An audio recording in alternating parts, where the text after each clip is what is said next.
Hello everyone. कैसे हो आप लोग? और कैसी चली आपकी एग्ज़ाम की तैयारी? असाइनमेंट्स बना ली कि नहीं बनाई?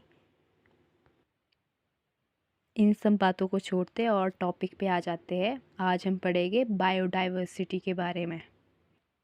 बायोडाइवर्सिटी में जो फर्स्ट चैप्टर है वो फर्स्ट चैप्टर क्या फर्स्ट ब्लॉक है वो क्या है? माइक्रोब्स। सबसे पहले हम माइक्रोब्स को समझेंगे। माइक्रोब्स क्या होते हैं? एग्जाम्पल के लिए माइक्रो ऑर्गेनिज्म, जो smallest organism which can not see in the naked eye. हम उनको नेक्ड आई से नहीं देख सकते। उनको देखने के लिए हमें हमें किसकी ज़रूरत होती है? माइक्रोस्कोप।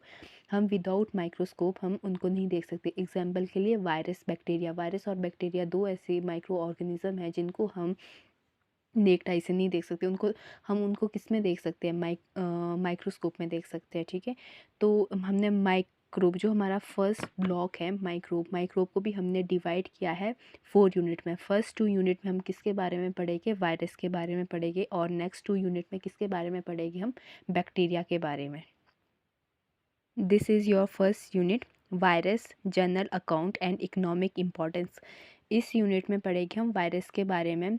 वायरस कैसे डिस्कवरी हुई, वायरस को कैसे करके डिस्कवर किया, वायरस मतलब किन किन चीज़ों से बना है, वायरस के अंदर क्या डीएनए आरएनए ये पढ़ेंगे हम कि किस टाइप के आरएनए, किस वायरस में डीएनए होता है, किस वायरस में आरएनए होता है। वायरस की इकोनॉमिक इम्पोर्टेंस पढ़ेंगे हम। इस चैप्टर को स्टार्ट करने से पहले थोड़ा बहुत वायरस के बारे में जान लेते हैं कि वायरस क्या है। वायरस एक ऐसा virus are the only form which infect only 3 domain of a life. Virus मतलब एक ऐसा ओनली थिंग है, मतलब आपके पूरे वर्ल्ड में, क्या आपके पूरे माइक्रो ऑर्गेनिज्म में जो भी है, आर्की बैक्टीरिया, यू बैक्टीरिया, मतलब कोई भी ऑर्गेनिज्म में से एक वायरस ऐसा है जो इन्फेक्ट करता है 3 डोमेन नेम को। 3 डोमेन नेम कौन से? वो आर्किया बैक्टीरिया एंड यूकेरियोटिक। ठीक है, मतलब वायरस इन मतलब सबको इन्फेक्ट करता है। वायरस किसी बैक्टीरिया को भी इन्फेक्ट करता है, यूकेरियोटिक सेल को तो करता ही करता है इन्फेक्ट है। Virus can be define as a small obligate intercellular particle. जो वायरस होता है ना, हम उसको कैसे डिफाइन करते हैं? मतलब स्मॉल इंटरसेल्युलर, एक तो बहुत छोटा होता है, और इंटरसेल्युलर मतलब क्या? उसमें सेल प्रेजेंट ही नहीं होती। सेल वॉल, कुछ भी सेल ऑर्गेनलीज उसमें प्रेजेंट ही नहीं होती। ठीक है, और वायरस के बारे में आपने सुना होगा कि वायरस को हम लिविंग थिंग में रखें कि नॉन लिविंग थिंग में रखें, क्योंकि वायरस को मतलब वायरस ने रेप्लिकेट होना है, तो वायरस को रेप्लिकेट होने के लिए किसकी ज़रूरत होती है? होस्ट सेल की ज़रूरत होती है। बिना होस्ट सेल के वो कैसे होता है? वो रेप्लिकेट ही नहीं कर सकता। आर्टिफिशियल मीडियम में वो रेप्लिकेट ही नहीं कर सकता वायरस। ठीक है, होस्ट सेल तो समझ लो ना आप, जैसे होस्ट सेल ह्यूमन बीइंग हो गया, एनिमल हो गया, कोई भी हो गया, बैक्टीरिया हो गया, जिसके अंदर सेल है। वायरस कैसा है? विदाउट सेल है, इंटरसेलुलर। मैंने एक वर्ड बोला ना, इंटरसेलुलर। इंटरसेलुलर का मतलब क्या है? उसमें सेल प्रेजेंट ही नहीं है। ठीक है, तो वायरस को रेप्लिकेट होने के लिए, अपनी प्रोजेनी बढ़ाने के लिए किसकी ज़रूरत होती है? एक होस्ट सेल की ज़रूरत होती है। बिना होस्ट सेल के वायरस कभी भी रेप्लिकेट नहीं कर सकता। ठीक है, तो वायरस किससे मिलकर बना होता है? Genetic material. वो जेनेटिक मटेरियल कुछ भी हो सकता है, डीएनए हो सकता है, आरएनए हो सकता है। ठीक है, अब वायरस की इकोनॉमिक और इसमें हम क्या पढ़ेंगे? Economic importance of a virus. Economic importance मतलब आपके डेली लाइफ में तो क्या आपकी मतलब वायरस की क्या इम्पोर्टेंट है हमारे लाइफ में। ठीक है ना, ये वायरस कहाँ इंपॉर्टेंट रोल प्ले करता है? आपकी मेडिसिन बनाने में हेल्प करता है, वैक्सीन प्रोटेक्शन में हेल्प करता है, कैंसर थेरेपी में हेल्प करता है। ठीक है, अब वायरस की कुछ डिसएडवांटेजेस, कुछ तो नहीं, बहुत डिसएडवांटेजेस है। अभी जैसे रिसेंट एग्जांपल है कोविड वायरस, इसकी वजह से लॉकडाउन ही लग चुका था वैसे भी। ठीक है, तो वायरस की डिसएडवांटेजेस में क्या, इस बुक में हम क्या पढ़ेंगे? Maximum tobacco mosaic virus. ये इवन तो आपने +2 में भी पढ़ा होगा, ये आपने टोबैको मोज़ेक वायरस, जो किसको इन्फेक्ट करता है? मोस्टली टोबैको प्लांट को, पोटैटो, टोमेटो, इन प्लांट को भी इन्फेक्ट करता है। कि कैसे करके वो इन्फेक्ट करता है टोबैको में, क्या कैसे करके रेप्लिकेट होता है? वैसे टोबैको मोज़ेक वायरस में सिंगल स्ट्रैंडेड आरएनए वायरस होता है, और foot and mouth disease in cow. Cow में क्या, वो काऊ में कौन सी डिजीजेस होती है? एक फुट और माउथ डिजीजेस होती है। वो किसके थ्रू होती है? वायरस के थ्रू होती है। ठीक है, बैक्टीरियोफेज के बारे में पढ़ेंगे। बैक्टीरियोफेज वायरस वो किसको इन्फेक्ट करता है? आपके बैक्टीरिया को इन्फेक्ट करता है, और वो डबल स्ट्रैंडेड डीएनए होता है वैसे।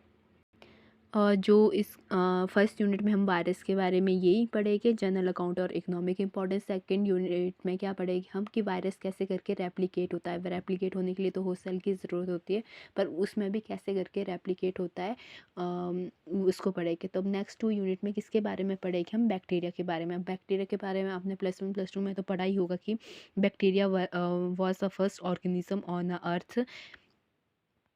मतलब जो हमारी लाइफ स्टार्ट हुई है, जो सबसे पहला ऑर्गेनिज्म जो लाइफ में था वो अर्थ में था, सॉरी, वो कौन सा था? बैक्टीरिया। बैक्टीरिया से ही सब कुछ स्टार्ट हुआ है। जो एवोल्यूशन आपने पढ़ा है ना, एवोल्यूशन में हमने प्लस 2 में पढ़ा था, जो एवोल्यूशन चैप्टर है उसमें उसमें पढ़ा था कि जो फर्स्ट ऑर्गेनिज्म था लाइफ में वो क्या था? बैक्टीरिया था। और सबसे मोस्ट अबंडेंट ऑर्गेनिज्म जो हमारे अर्थ में सबसे ज़्यादा पाया जाता है, मतलब जौन सा भी ऑर्गेनिज्म मैक्सिमम हमारे अर्थ में, तो वो कौन सा है? बैक्टीरिया ही है, ठीक है। Let's start with the chapter. Chapter में सबसे पहले क्या है आपके वायरस के बारे में। वायरस में भी सबसे पहले क्या है? इंट्रोडक्शन। तो इंट्रोडक्शन में भी क्या बोला है कि we all suffered a symptom of a common cold including running nose. तो ये बोल रहे हैं कि आप कि सफर्ड इन सिम्टम से आप मतलब सफर्ड हो गए कि common cold including running knows. आपको पता है ना कॉमन कोल्ड किसकी वजह से होता है? एक वायरस की वजह से ही होता है। वो वायरस कौन सा होता है? राइनो वायरस होता है, ठीक है।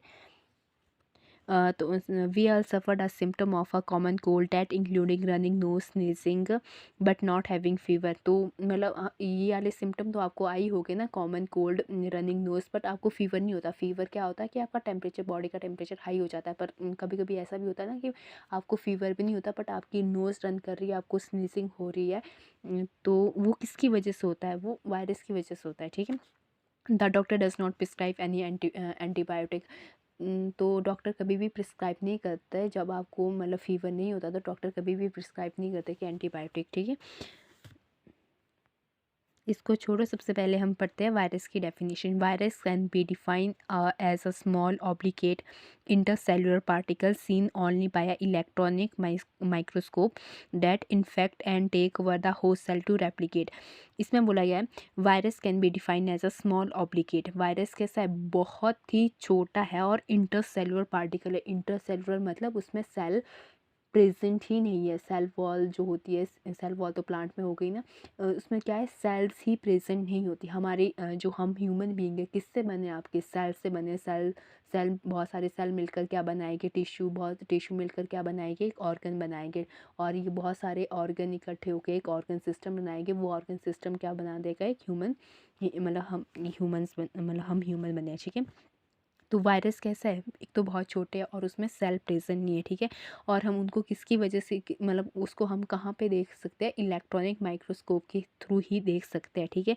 और उसको रेप्लिकेट होने के लिए किसकी ज़रूरत है? होस्ट सेल के। तो virus can be defined as a small obligate intercellular particle seen only by electron microscope that infect take over the host cell to replicate.